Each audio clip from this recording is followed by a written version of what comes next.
Jansenism is a terrible heresy. And it affected how often people received Holy Communion from like the 1600s when it first popped up until even into the last century. And in order to contradict this, Pope St. Pius X issued decree Sacra Tridentina to promote daily Holy Communion. Give us this day our daily bread for our spiritual nourishment. Let's go to this decree. Some, however, went over to the opposite view. That is, that we should receive communion all the time. They held that daily communion was prescribed by divine law and that no day should pass without communicating. Besides other practices not in accord with the approved usage of the Church, they determined that the Eucharist must be received even on Good Friday, and in fact so administered it. So in other words, the Jansenists, because of the perfection they believed you need to have, some of them might not receive communion except once a year.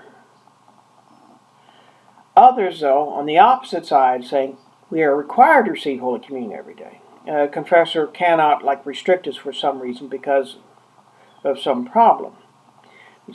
And so they went so far as to give Holy Communion on Good Friday. In the Pre-55, the Mass Pre-Sanctified, the only one who receives Holy Communion is the celebrant.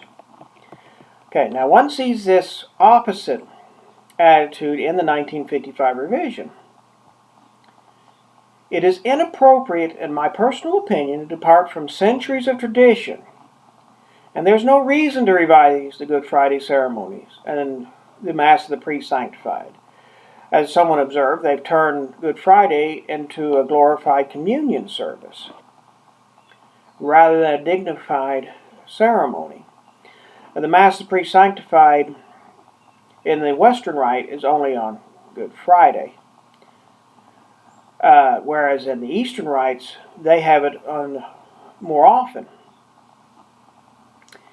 Now, let us consider something. For centuries, the popes have not received Holy Communion on Good Friday. According to a Ceremoniale Romanum, which governs papal ceremonies, a cardinal celebrates on Good Friday. And therefore, the Pope assists from the throne and does not receive Holy Communion.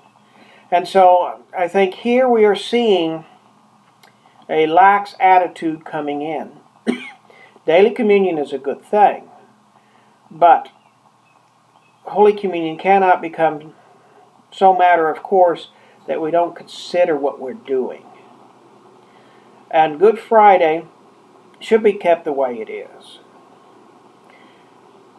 And I would think when we're considering Holy Thursday and even Holy Saturday, is there a reason for revision? That's something that will have to be considered in the future. I use the Pre-55 with the Mass of the Pre-Sanctified.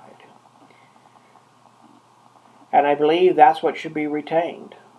Although, as I observed in the opening video, Sedevacantists are required to use the 55 out of obedience and consistency. They're not allowed to judge the law.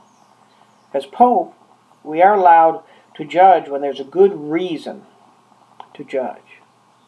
Even Pope Pius XII reversed a canon in the Code of Canon Law to the practice and the canons prior to the Code. The Canon Law Commission changed the canon, believing it served the best interests. Pius XII saw this was not happening, so he reversed the law back. So there is a precedent for reversing laws. And so on Good Friday, I don't believe we should be giving Holy Communion to everyone, except for the celebrant, the Mass Pre-Sanctified, and of course Viaticum for those who are dying. And let us pray for all those who are dying. God bless you all.